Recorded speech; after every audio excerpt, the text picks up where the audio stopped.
Good afternoon, everyone. I want to give a warm welcome and a thank you to all those who are joining us here today in person and those who are joining us online for the first keynote of today, the 10th day of WEP 2023. My name is Brandon Zahudnik-Huntington. I'm a second-year PhD student in the Structural Biology and Engineering group of Professor Stefan Erold, and I'll be your MC for this session. I trust that everyone has had a productive morning, taking part in the various courses and workshops, or just checking out the science fair that is still happening now on the spine.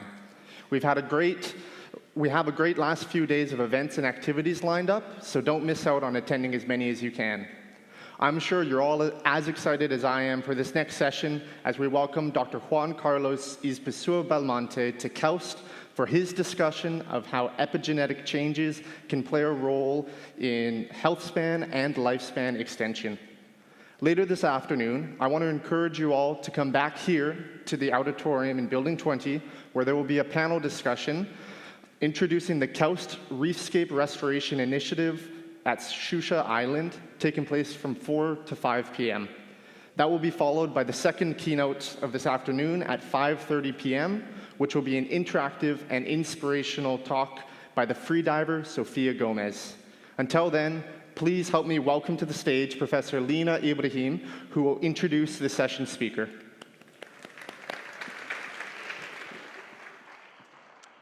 Hello, everyone here in the auditorium and to those joining us online. Welcome to Day 10 of the Winter Enrichment Program and to today's lunchtime keynote lecture delivered by Dr. Juan Carlos Izpisua Belmonte. Dr. Izpisua Belmonte is the Senior Vice President and Director of San Diego Institute of Science at Altos Labs. Previously, the Roger Guilhem Chair and Professor at the Salk Institute for nearly 30 years, the Salk President and Professor Rusty Gage described him as a scientific trailblazer who's changing how we think about cellular aging and the potential for regenerative medicine. Dr. Belmonte gained his PhD in biochemistry and pharmacology at the University of Bologna in Italy and University of Valencia in Italy, joining the Salk Institute in 1993. In 2004, he helped found the Center for Regenerative Medicine in Barcelona, holding the role of director from 2004 to 2014. Dr. Belmonte has contributed towards understanding the molecular basis underlying embryogenesis and early postnatal life, as well as gained insights into how to program and rejuvenate adult and diseased cells. He is developing technologies to program cells to states similar to those observed in the early healthy stages of life, with the objective of developing universal health therapeutics to overcome human diseases and aging. He has received several awards and honors over the years, including the naming of a secondary school in his hometown of Jaén, Albacete in Spain. Time magazine named him one of the 50 most influential people in healthcare for 2018. We are very pleased to be welcoming him back to KAUST. His keynote today is entitled Cell Rejuvenation and Disease. Welcome to WEP 2023, Dr. Belmonte.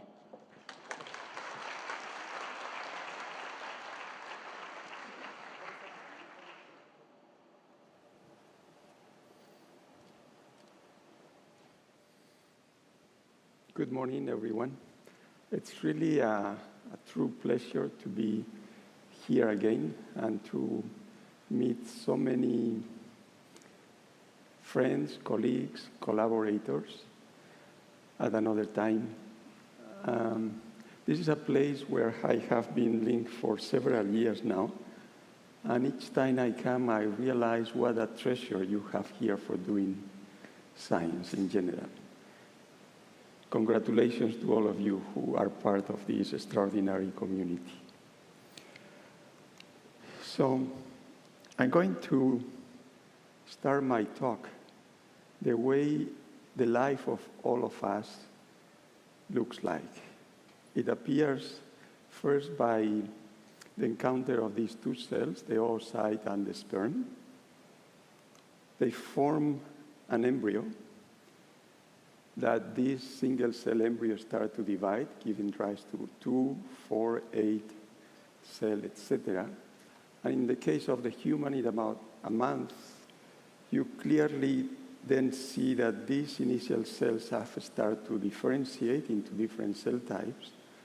and make that around the 250 cell types that constitute a human embryo in about a month. 9 months later, a wonderful baby is born. And then for a period of about 30 years of life, there is an explosion, really, of life. And this baby becomes this person. For those of you who know soccer, you will have realized that this is Pelé, perhaps one of the most accomplished athletes in the world, and certainly the best soccer player. But after these 3 decades of really health, Pelé and all of us were not thinking about health by that age. You can see in this graphic, around 35 to 40, all the diseases that affect humans start to go under a logarithmic path, and heart disease, kidney disease, cancer start to be appearing. And from there on, a big part of our time that was dedicated to our other activities is now dedicated to our health. So if we represent this at the molecular level, what you see here is a blue line of many, many cells, that they are a straight line of healthy cells in this case, but through the middle of this path, you start to see other colors.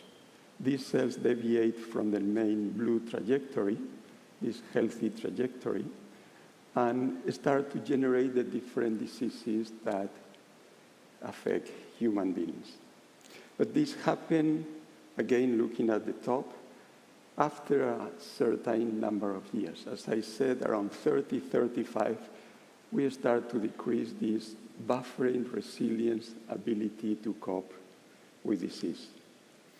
And the question that many of us in the field of biology and biomedicine are asking, whether we can change this disease trajectory and convert this disease trajectory into a healthy, the blue trajectory, to prevent the appearance of disease, or at least to delay the appearance of this deviation that you see there. So that's the question. Now, is that possible? Well, it depends on who you ask.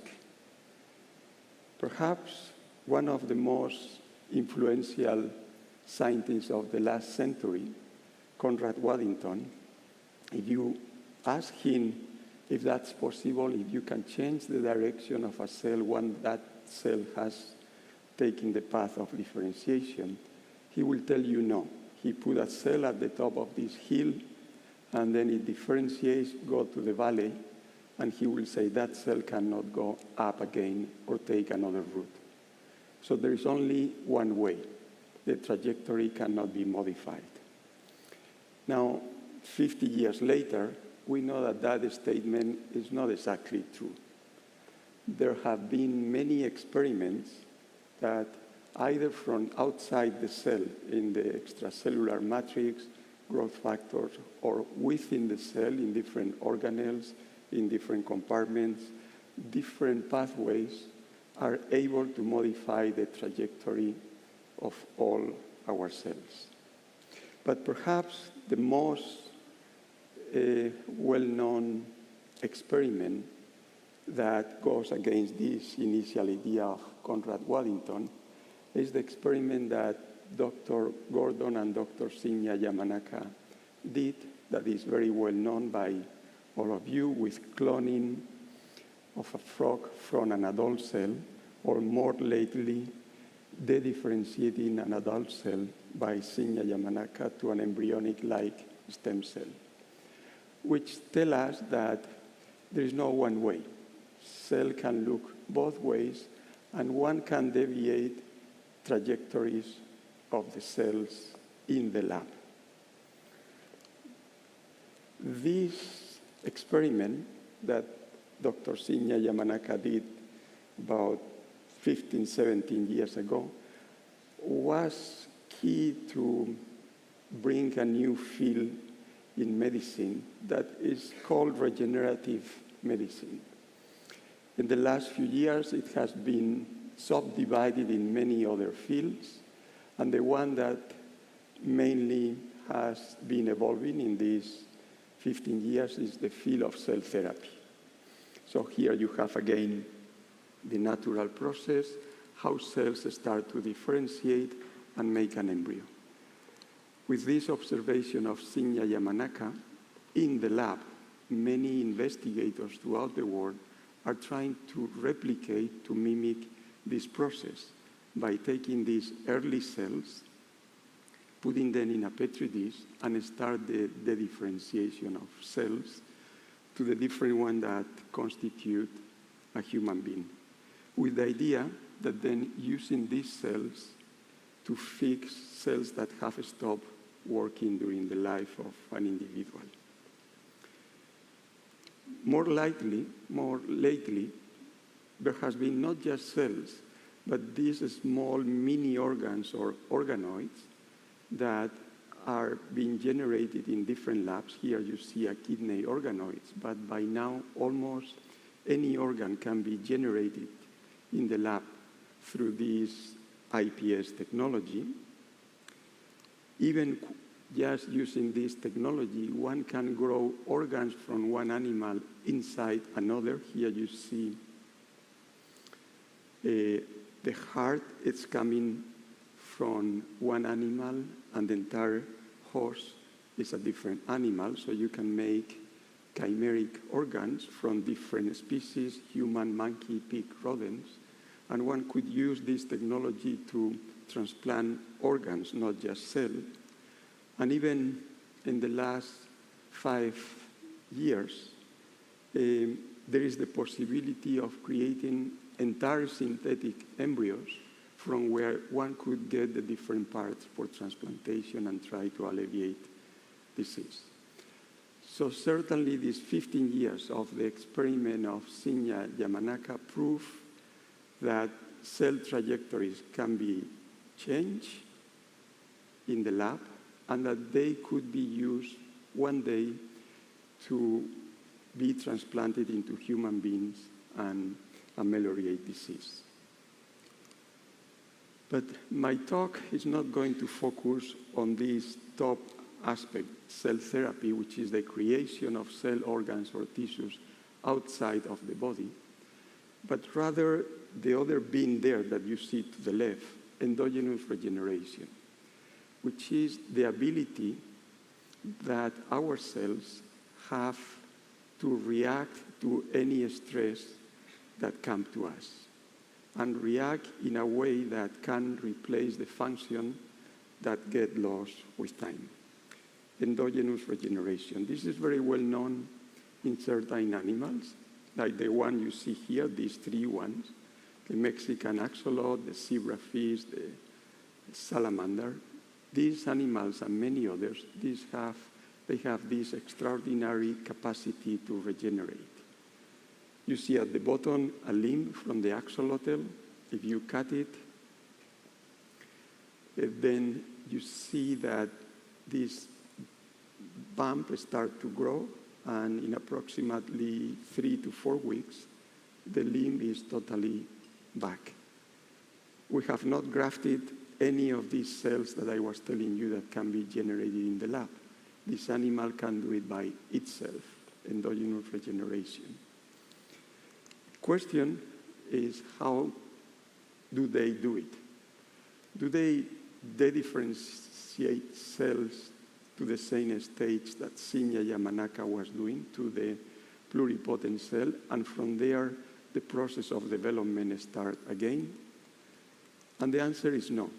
So if you look, for instance, when you cut the zebrafish, the ventricle part, it regenerates in about a month. And you ask, this regenerate comes from cardiomyocytes that are already differentiated, or does it go backwards in development and then they differentiate again? And the answer is that the entire piece comes from already differentiated cardiomyocytes. On the left, you see a section of cardiomyocyte. One of the structures that distinguish these cells is these sarcomeric structures. Now, on the right, you see a cell that was cut and start the process of regeneration. And you still can see these sarcomeric structures. They are disorganized, they are not perfect, but it's suffice to say that that cell is still a cardiomyocyte, maybe not a perfect cardiomyocyte, but has not differentiated backwards to an iPS cell. So the main take-home message of this process of regeneration in these animals is that they do not lose their cell identity. They just go a little bit backwards and they acquire the ability to proliferate again and make more cardiomyocytes that will regenerate the entire heart. Now, this is something that also happens in mammals. When we study in the textbook, it says mammals do not regenerate. That's not exactly true. Here is a mouse, a newborn mouse, and if you look at the kidney and you cut one of them, you wait for a week and it regenerates. You will not be able to distinguish the one that was cut from the other. The same thing happened for many other organs of this newborn mouse. So regeneration is present also in mammals. The problem, and going back to my first slide, is that with time, this ability to regenerate starts to be reduced. And as a consequence, we say mammals do not regenerate. They do regenerate, but in a certain time points after which they start losing gradually that ability. So to make a small summary of the concept I'm trying to explain here today, you take the early stages of an embryo, in this case a blastocyst, and through normal differentiation you get an organism. Dr. Shinya Yamanaka explained us that he can revert the entire process and can make an adult cell a young cell again, from which an entire new mouse can be generated. And I have mentioned how certain animals, practically almost all animals, have this ability to regenerate, but they don't do it a la Yamanaka. They just differentiate a little bit, and from there they make more cells of the tissue that is needed. How can we imitate what we see in these animals at later phases when they don't have this ability to regenerate? And the first idea that came to our mind is, well, if when we put the Yamanaka factors and the cell go all the way backwards to an embryonic state, if we do full reprogramming, what if we do just pulsatize short expression of these Yamanaka factors? In this way, maybe we will interrupt the process of full dedifferentiation, and this may or may not have a phenotype in the animal. And to do this, we focus initially in this Progeria mutation. Is these kids that they have an accelerated aging. Here is the equivalent mouse. Normally it just lives in the lab for about 3-4 months compared to a normal mouse that will live for about 2 years. And then we put these factors, but in a very intermittent way.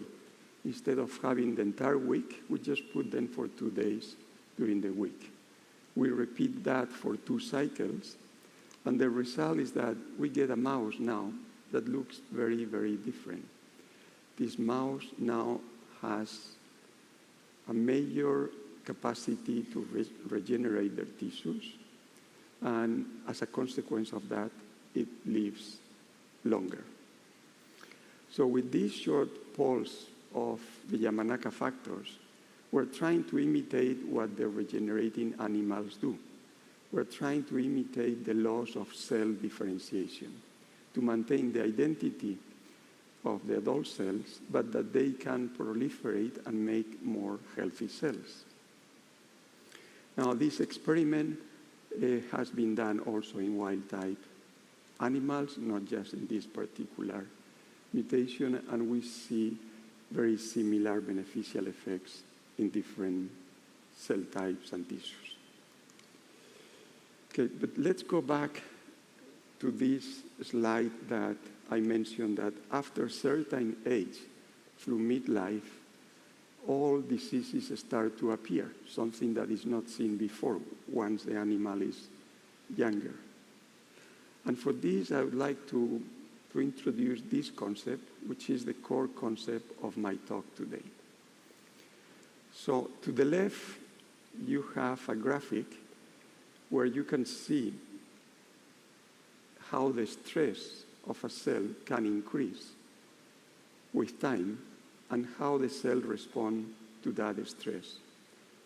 When the animal is young, the point where these two lines crosses is quite high.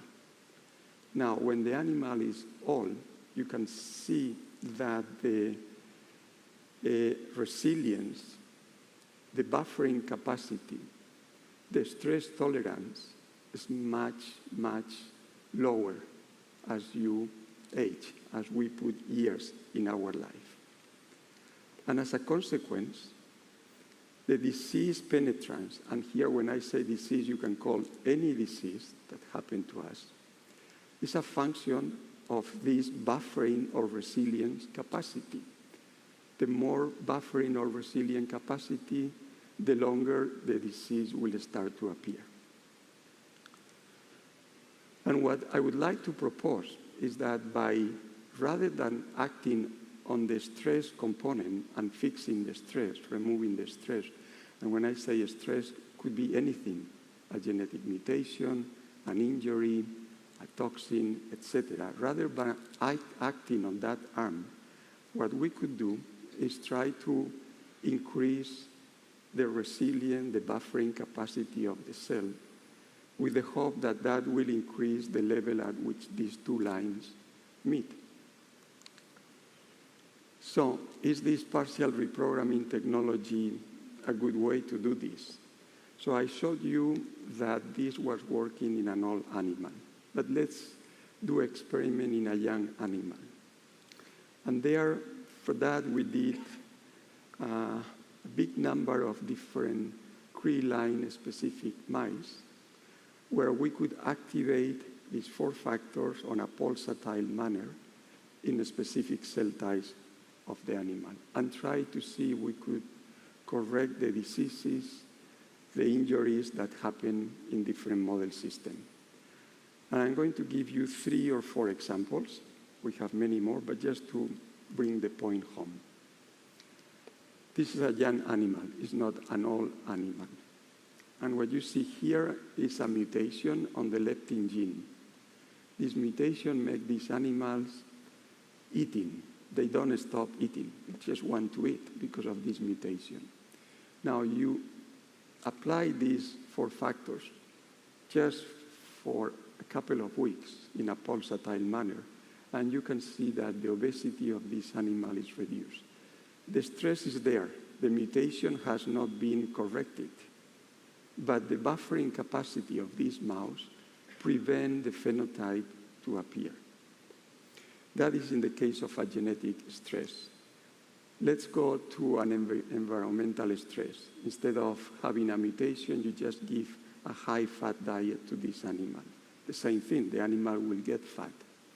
But now if you apply 2 cycles of this treatment, the animal gets slim, even though still keep eating a lot, this high-fat diet. That's not a genetic stress, it's an environmental stress. The case of a toxin, just a very common drug that we all take, acetaminophen. We know if the dose is too high, this is going to kill our hepatocytes. In fact, in the mouse, if we give a very high dose, about 10 days later, all the mice will die. Now, if you add these 4 factors for a couple of weeks, what you see is that 50% of the animals at that high dose, now they don't die. They have much more resilient buffering capacity towards that insult. Muscle regeneration. We know that our muscle can regenerate, but they take time. You can see here, just by counting the numbers of myofibers in the animal treated, that regeneration takes place much faster and in a more efficient way if you apply these factors for a week or two. Final one, any disease process in general happens with an alteration of the cells, and many of these alterations have to do with inflammation and fibrosis. In here, you can see that after we induce fibrosis in the kidney, the application of these factors for a couple of weeks, it will prevent the fibrosis from appearing, and therefore the course of the disease will be much better. I could go on and on with the different mouse models that we have checked. I'm not going to do it, just to answer the question with these examples that I asked myself, which is, can partial reprogramming prevent and or treat disease phenotypes, anyone, genetic or acquired, in young organisms? And the answer based on these results, obviously, is yes.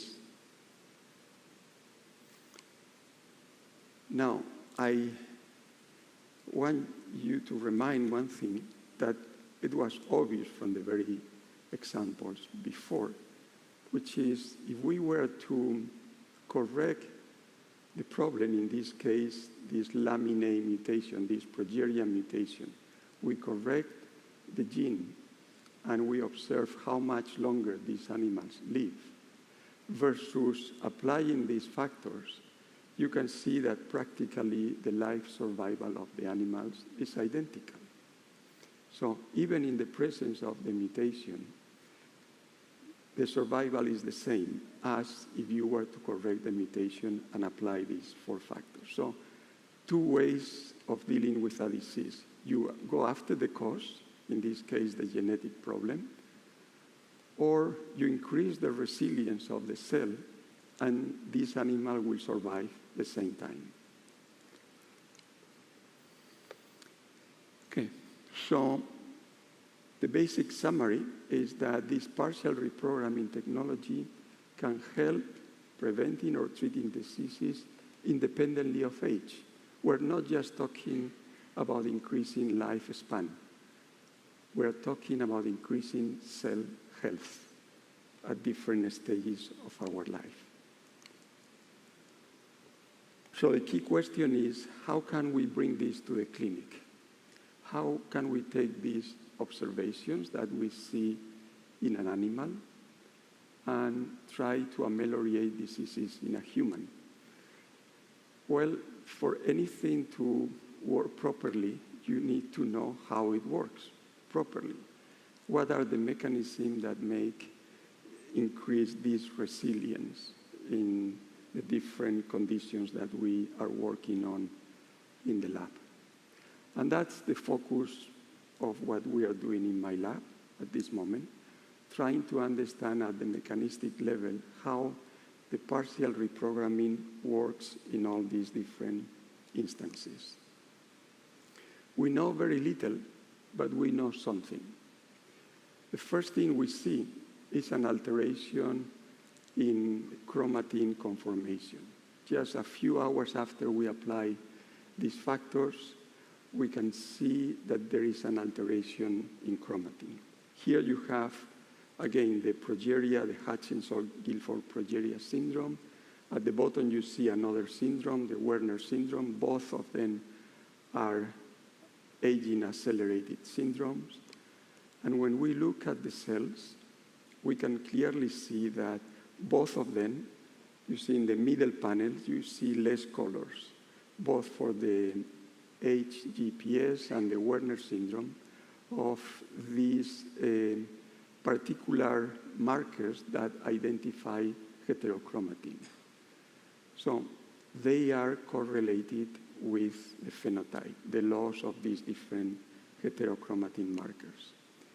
If now you do partial reprogramming, what you see now in the middle panels compared to the top panel is that these marks, now they get restored.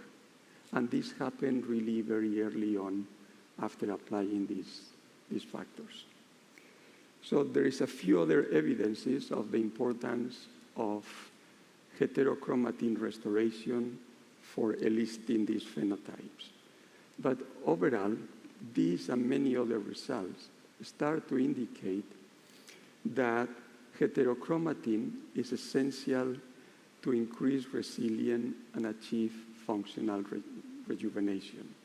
All these changes that we see when we get old, like genomic instability, mitochondrial malfunction, metabolic imbalance, and et cetera, stem cell depletion, they are related to the loss of this heterochromatin that you see between the young and the old on the right. And this leads me to the next and final phase of my talk today. So with this concept of the importance of heterochromatin, how can we go a little bit further in trying to understand the mechanism? And here is where our collaborators appear on the picture. The lab of Valerio Orlando here at KAUST approached us with his work on transposons. These transposons are a big part of our genome. They are major chromatin remodelers. There are many different types. You can see here that it's about 40% of our genome is composed of these transposable elements. And in reading Barbara McClintock, the person who discovered this transposon, on the day of her Nobel lecture, she foresaw, and there were no really major experiment after this statement, that these transposable elements would be involved in pathways responding to stresses and stress adaptation. And that sentence that appears somewhere in her Nobel lecture, it has proven true 30 years, 40 years later, in many instances. And I'm going to show you the work of Francesco Della Valle, Ariana, and Valerio here in KAUST and in our lab. First, the expression of these elements. You can see at the 2, 4 cell 8 stage, there's an increase in the expression of some of these elements, in particular line 1. It is at this moment when the chromatin has to be open to allow for differentiation and proliferation to take place. But once that has happened and we have the different cell types differentiated, all these different elements, not just line 1, but the many others that you see with a cross here, the LTR, SINE, etc., they are repressed. However, when the organism gets old, you can see now that all these transposable elements start to be de-repressed. And in fact, there is many correlation between this de-repression and disease. And you can see here at the bottom, in particular, for line 1, the de-repression and hypomethylation of these elements will lead to many diseases that this slide indicate. So what Francesco and Pradeep did was to take this Progeria mouse and do a very similar experiment that I showed you before with the partial reprogramming factors, which is blocking the line 1 expression for a certain time in these mice, and that leads to an increase in life survival, which was practically identical to the increase in the life survival that we obtained by reprogramming these mice with the 4 factors. Indicating that in this idea of trying to understand mechanism of how these factors work, that there could be some correlation between these two pathways. More recently, just another collaborator of mine, Wang Hui Liu, has reported that another element, a repetitive element, in this case ERB, it also has an important role. In this case, in this model, is arthritis model. In this experiment, what we did was to downregulate the expression again of one of these repetitive elements in a model where we have arthritis in the knee, and you can see this by the red color, which stands for the chondrocytes, and after inhibiting by a reverse transcriptase mimic the activation of this element, you see an increase in the functionality on the knee of these animals.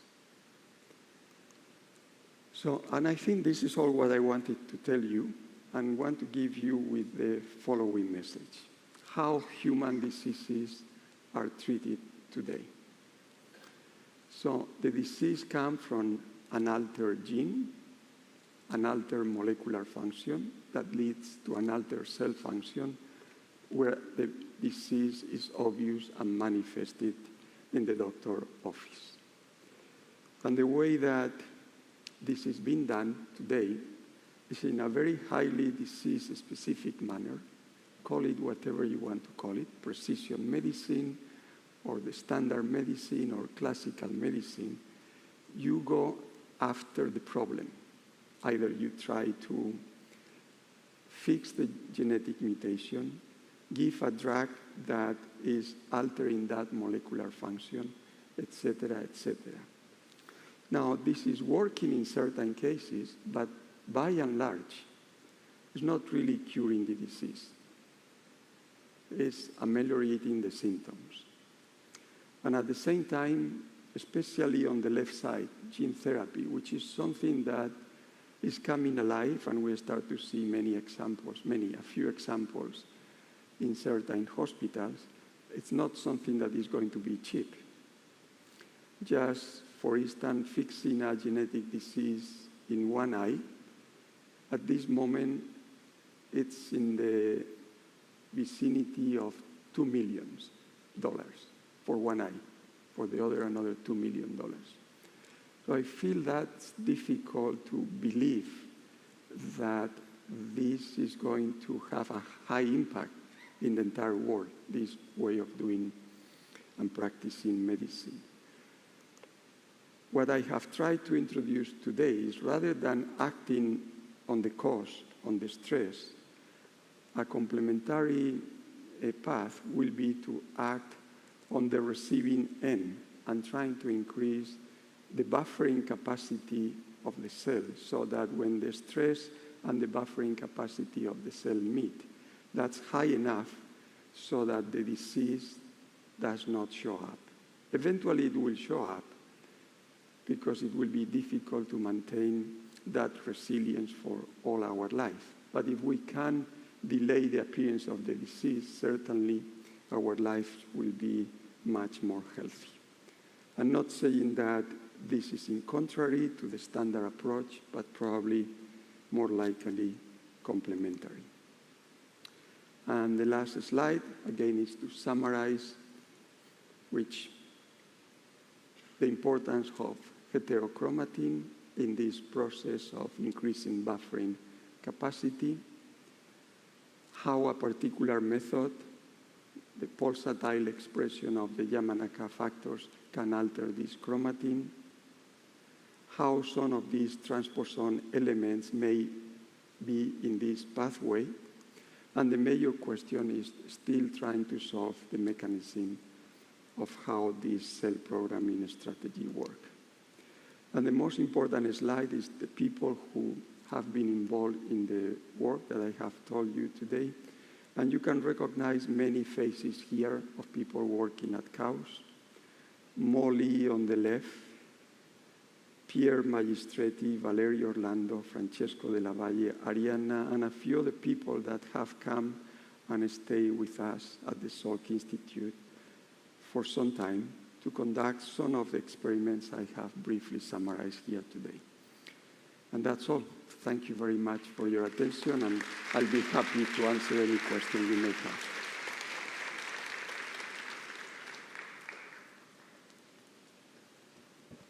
Thank you so much for this amazing talk. We have 2 mics on either side, so please feel free to come and ask your questions. Also, I would encourage the people who are online to post their questions if they have any. I will start with the first one. So you showed very nicely the rejuvenation in adipose tissues as well as liver and muscles. Being a neuroscientist, I'm very interested in the brain, so I was wondering what would be the path to rejuvenating brain cells, given that connectivity, morphology, all of these aspects also need to be maintained. That's a very interesting question. The technical problem with the mouse we have been using is that the TET-on system will not be active in the brain the way we have designed it for this manipulation of the factors. So we can always express exogenously with viruses, which we have started to do this, but at the same time we have developed a TET-off system that will induce the expression of these factors at will in the brain. And the first data that are coming along is that you can also restore the function of some of the cells of the brain.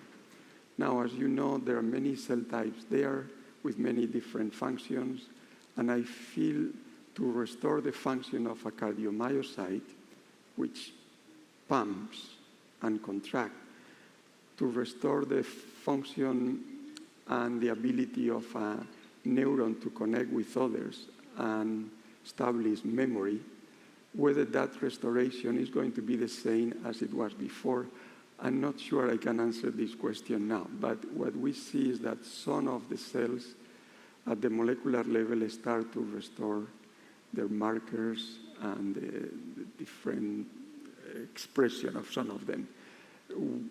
It's a not fully and complete answer, but probably we'll know in the next few months.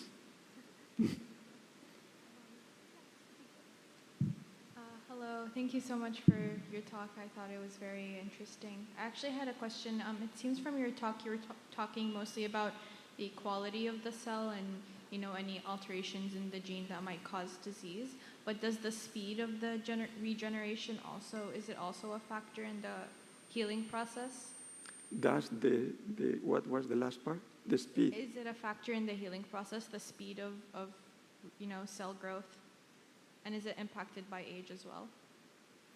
So I guess what you are asking in practical terms, if we cut the limb of a young axolot versus the limb of an old axolot, if there is a different speed in the process of regeneration, is that the question you were asking? Yes. So in that case, the answer is yes, they both regenerate at the same time. But I don't think we have done this experiment to the extreme, meaning in the young one, we have cut the limb 5 to 10 times, and we always see the same regeneration and more or less the same speed. But I don't think we have done it that many times in the old. And I wonder if after you cut the 5, 6, or 7 times, the process will be less. My guess is that probably there will be a difference because that buffering capacity, even in animals that regenerate, has to diminish. But I don't know. We haven't done it. Thank you. Thank you very much for the wonderful talk. I just want to begin by saying I had the privilege to meet you when we hosted you at Saira in Kyoto a few years ago, and it was very nice to hear the talk and how you've progressed. One thing that surprised to me about all the partial dedifferentiation was you used the 4 Yamanaka factors in all cases. And yet, so you're doing an epigenetic change, right? So regardless of whatever the disease is, whatever the cell is, you're attacking the epigenetics through the Yamanaka factors. But you showed earlier, and I think this is a common perspective, that a cell will go through, suddenly perturb into a normal or a disease state. And you're partially reprogramming so that you can return it back here so it can then go back to the normal state. But if it's in a diseased environment, right, even though you're reprogramming the cells, partially reprogram the cells, they're still being stimulated by disease signals. Why do you think, using the same stimulus, the Yamanaka factors, why do you think you get such success to perturb it to a normal direction when I would imagine, because they're being told to become a disease, even if you partially reprogram them, they would then take the diseased route and just kind of return back to the abnormal state? Very interesting question. So first, we don't know which cell we are generating after the partial reprogramming, whether we are generating a cell that is identical to the normal cell that the embryo will have in a younger stage, or we are making an entirely new cell type. If you put the Waddington landscape, if you want to go all the way up, maybe you take other routes and you are not going through the route you came to that point. And that's a major problem. We don't know which cell we are generating, but let's assume we are impacting, and that we don't know either, on the pool of stem cells that every cell tissue, cell organ has.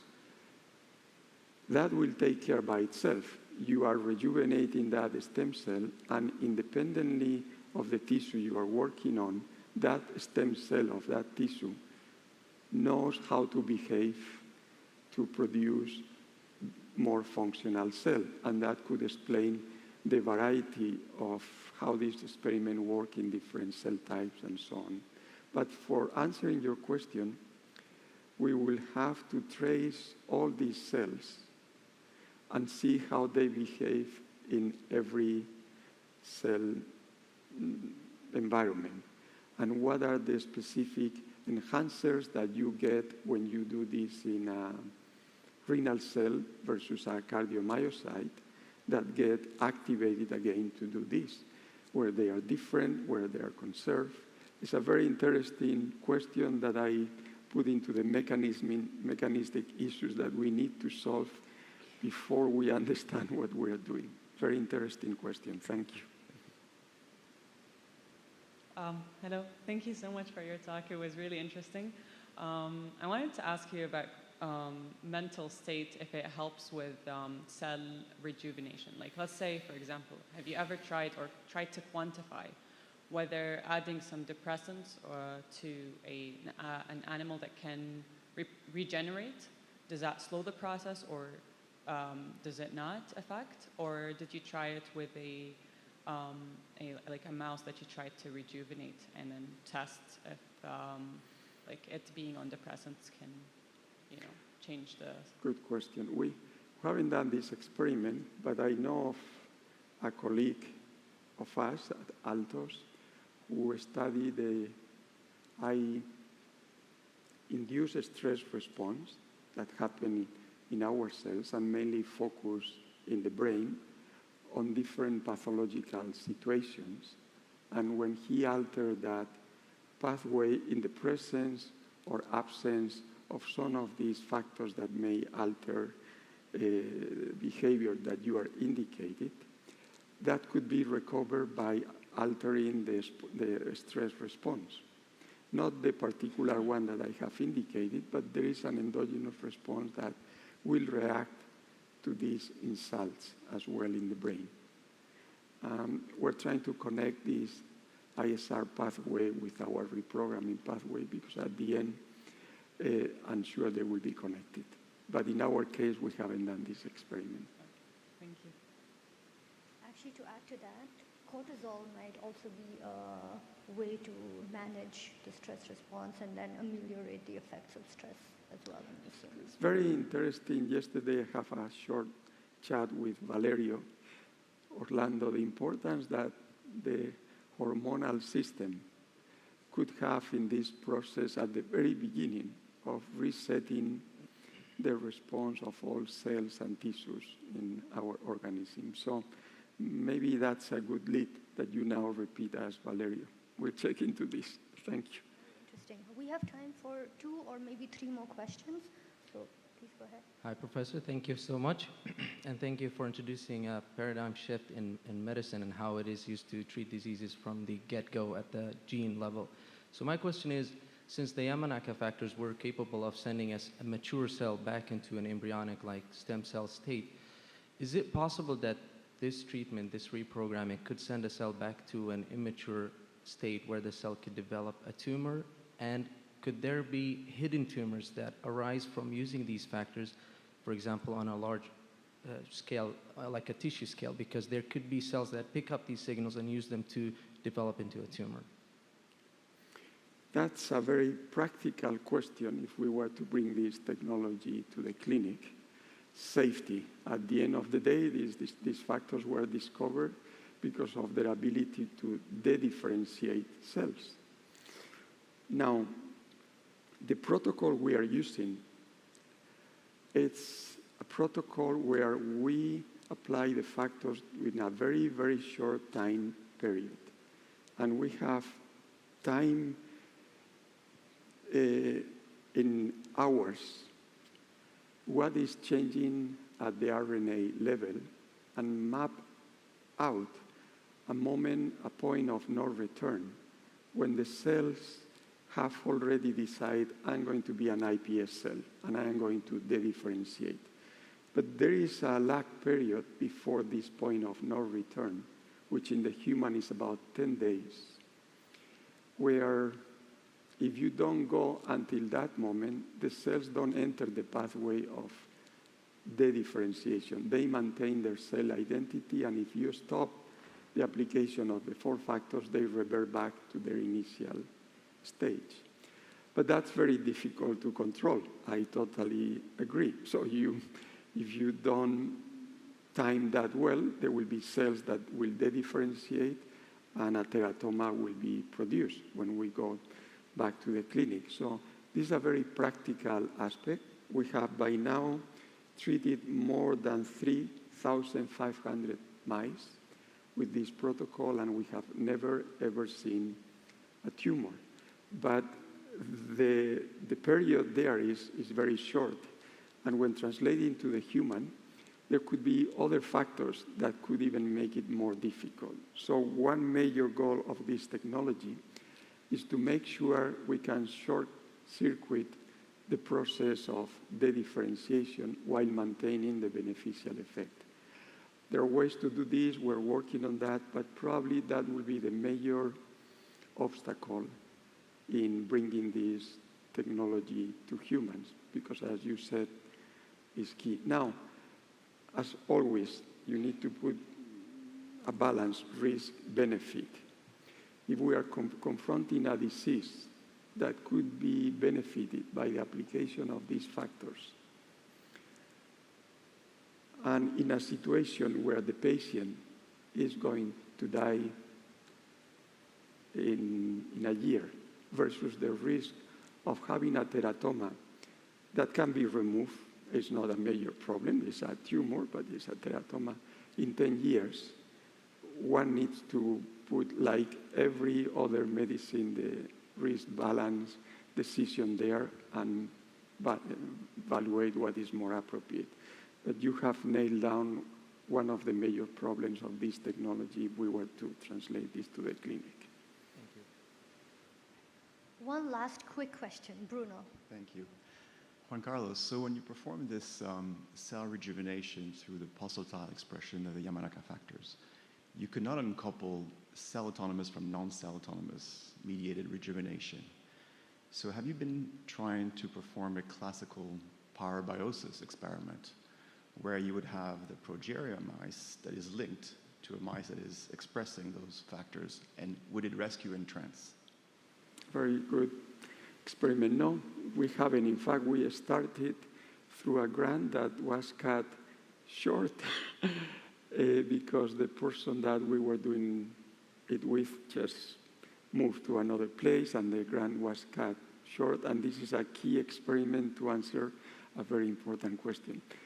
Would like to start doing it again. As you know, the technical aspect of doing the parabiosis is not that easy. We don't have it in our lab, and we are dreaming of collaborating now with someone and try to do this. Very good question to answer. All right. Thank you, everyone. And please join me again in thanking Dr. Izpisua Belmonte.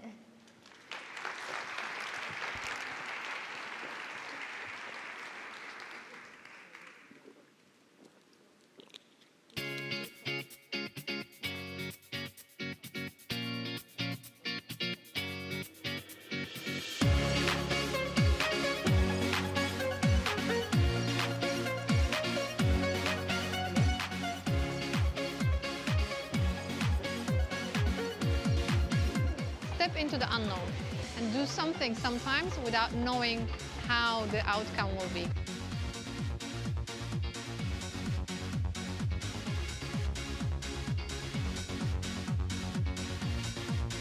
There is nothing exciting about a safe bet or the middle of the road.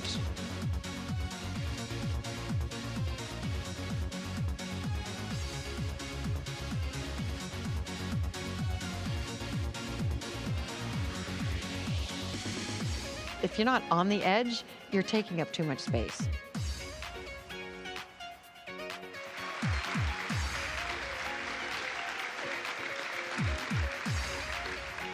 Find the strength to overcome the challenges ahead.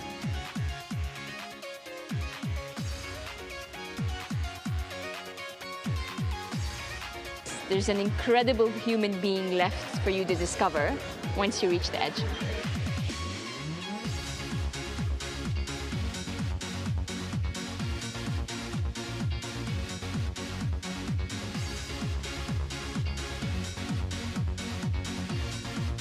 If you want to make a difference in life, be a scientist.